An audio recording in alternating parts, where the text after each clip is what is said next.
Hi all welcome back to my channel Shaila vlogs. ನಾನಿವತ್ತು ಸಿಂಪಲ್ಲಾಗಿ carrot rice ಮಾಡೋದು ನೋಡಿಸ್ತೀನಿ. ಮಕ್ಕಳ ಲಂಚ್ ಬಾಕ್ಸ್ಗೆ 5 ನಿಮಿಷದಲ್ಲಿ ಮಾಡ್ಕೋಬೋದು, ತುಂಬ ಈಸಿಯಾಗಿ.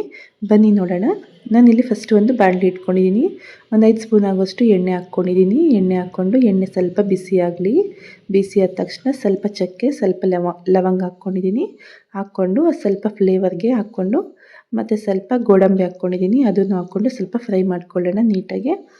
ಒಂದು 5 ಸೆಕೆಂಡು ಈ ಥರ ಮಿಕ್ಸ್ ಮಾಡಿಕೊಂಡು ನಾನಿಲ್ಲಿ 1-2 ಮೀಡಿಯಮ್ ಸೈಜ್ ಆಗುವಷ್ಟು ಈರುಳ್ಳಿ ತೊಗೊಂಡಿದ್ದೀನಿ ಮತ್ತು 2 ಹಸಿಮೆಣಸಿನ್ಕಾಯಿ ಹಾಕ್ಕೊಂಡಿದ್ದೀನಿ. ನೀವು ಜಾಸ್ತಿ ಮಾಡಬೇಕಂದ್ರೆ ಕ್ವಾಂಟಿಟಿ ಸ್ವಲ್ಪ ಜಾಸ್ತಿ ಹಾಕ್ಕೊಳ್ಳಿ.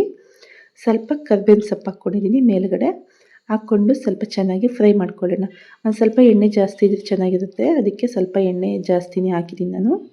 ಆಮೇಲೆ ಸರಿಯಾಗುತ್ತೆ. ಇವಾಗ ಕಲರ್ ಚೇಂಜ್ ಆಗಲಿ, ಅದು ನೀಟಾಗಿ ಅಲ್ಲಿವರೆಗೂ ಚೆನ್ನಾಗಿ ಫ್ರೈ ಮಾಡ್ಕೊಳ್ಳೋಣ.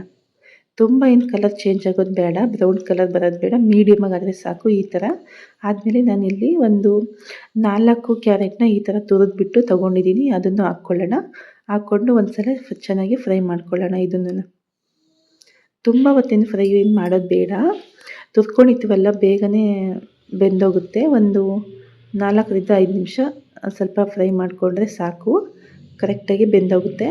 ಮತ್ತು ಸ್ವಲ್ಪ ರುಚಿಗೆ ಎಷ್ಟು ಬೇಕಂತ ನೋಡಿಕೊಂಡು ಉಪ್ಪು ಹಾಕ್ಕೊಳ್ಳೋಣ.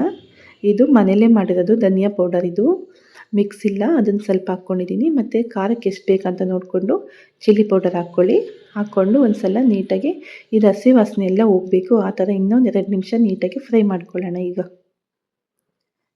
ಏನು ಗೊತ್ತಾ, ಸಾಂಬಾರು ಪೌಡ್ರೆಲ್ಲ ಹಾಕಿರ್ತೀವಲ್ವ, ಅದೆಲ್ಲ ಹಸಿ ವಾಸನೆ ಬರಬಾರ್ದು. ಆ ಥರ ನೀಟಾಗಿ ಫ್ರೈ ಮಾಡ್ಕೊಳ್ಳೋಣ. ಜಾಸ್ತಿ ಹೊತ್ತೇನು ಬೇಡ, ಒಂದು 2 ನಿಮಿಷ ಫ್ರೈ ಮಾಡಿಕೊಂಡ್ರೆ ಸಾಕು, ಸರಿಯಾಗುತ್ತೆ. ಅಲ್ಲಿವರೆಗೂ ಈ ಥರ ನಾವು ಕೈ ಆಡ್ಕೋತಾ ಇರಬೇಕು, ಇಲ್ಲಾಂದರೆ ತಳ ಹಿಡಿದ್ಬಿಡುತ್ತೆ. ಅದಕ್ಕೋಸ್ಕರ ಮತ್ತು ಮೇಲೆಗಡೆ ಸ್ವಲ್ಪ ತೆಂಗಿನಕಾಯಿ ಹಾಕ್ಕೋತಾ ಇದ್ದೀನಿ ನಾನು. ಹಾಕ್ಕೊಂಡು ಇದು ಹಾಕಿದ್ರೆ ಟೇಸ್ಟು ಚೆನ್ನಾಗಿ ಬರುತ್ತೆ. ಇಲ್ಲಾಂದರೆ ಪರವಾಗಿಲ್ಲ, ಹಂಗೇ ಮಾಡ್ಕೊಬೋದು, ಚೆನ್ನಾಗಿರುತ್ತೆ. ಸ್ವಲ್ಪ ಟೇಸ್ಟು ಎಕ್ಸ್ಟ್ರಾ ಚೆನ್ನಾಗಿರುತ್ತೆ ಅಂತ ಹೇಳ್ಬಿಟ್ಟು ಇವಾಗ ಗೊಜ್ಜು ತೆಗೆದಿಟ್ಕೊಂಡಿದ್ದೀನಿ. ಸ್ವಲ್ಪ ನಾನು ತೆಗೆದಿಟ್ಕೊಂಡು ಇವಾಗ ರೈಸ್ ಮಿಕ್ಸ್ ಮಾಡ್ಕೊಳ್ಳೋಣ. ನಮಗೆ ನೋಡ್ಕೊಂಬಿಟ್ಟು ಎಷ್ಟು ಬೇಕಂತ ಹೇಳಿ ಮಿಕ್ಸ್ ಮಾಡ್ಕೊಳ್ಳೋಣ. ಈ ಥರ ಒಂದು ಸಲ ಮಕ್ಳಿಗೆ ಮಾಡಿಕೊಡಿ.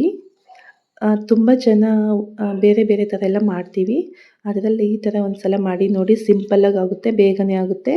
ಮತ್ತು ನಾವು ಬೆಳಗ್ಗೆ ಎದ್ದೊಳೋದಿನ ಲೇಟ್ ಆಗಿಬಿಟ್ರೆ ಆವಾಗ 5 ನಿಮಿಷದಲ್ಲಿ ಬೇಗ ಮಕ್ಕಳಿಗೆ ಮಾಡಿ ಕಳಿಸ್ಬೋದು ಬಾಕ್ಸಿಗೆ. ತುಂಬ ಇಷ್ಟಪಟ್ಟು ತಿಂತಾರೆ ಮಕ್ಕಳು. ತುಂಬಾ ಚೆನ್ನಾಗಿರುತ್ತೆ, ಟೇಸ್ಟು ಅಷ್ಟೇ. ನೋಡಿ ಈ ಥರ ಚೆನ್ನಾಗಿ ಮಿಕ್ಸ್ ಮಾಡ್ಕೊಳ್ಳೋಣ. ನೋಡಿ ಎಷ್ಟು ಚೆನ್ನಾಗಿ ಮಿಕ್ಸ್ ಆಗಿದೆ ಅಂತ ಹೇಳ್ಬಿಟ್ಟು. ಟೇಸ್ಟು ಅಷ್ಟೇ ತುಂಬಾ ಚೆನ್ನಾಗಿರುತ್ತೆ, ಸಖತ್ತಾಗಿರುತ್ತೆ. ಇವಾಗ ನೀಟಾಗಿ ಮಿಕ್ಸ್ ಮಾಡ್ಕೊಂಡಾಯಿತು. ಇವಾಗ ಮೇಲೆಗಡೆ ಸ್ವಲ್ಪ ತುಪ್ಪ ಹಾಕ್ಕೊಳ್ಳೋಣ. ನಿಮ್ಗೆ ಎಷ್ಟು ಬೇಕಂತ ನೋಡ್ಕೊಂಡು ನೀವು ಜಾಸ್ತಿನೇ ಹಾಕ್ಕೊಳ್ಳಿ, ತುಂಬ ಚೆನ್ನಾಗಿರುತ್ತೆ. ನಾನಿಲ್ಲಿ 1 ಸ್ಪೂನ್ ಆಗೋಷ್ಟು ತುಪ್ಪ ಹಾಕ್ಕೊಂಡು ಮೇಲ್ಗಡೆ ಇವಾಗ ನೀಟಾಗಿ ಒಂದು ಸಲ ಮಿಕ್ಸ್ ಮಾಡ್ಕೊಳ್ಳೋಣ, ತುಪ್ಪ ಎಲ್ಲ ಕಲಿಯೋ ಥರ.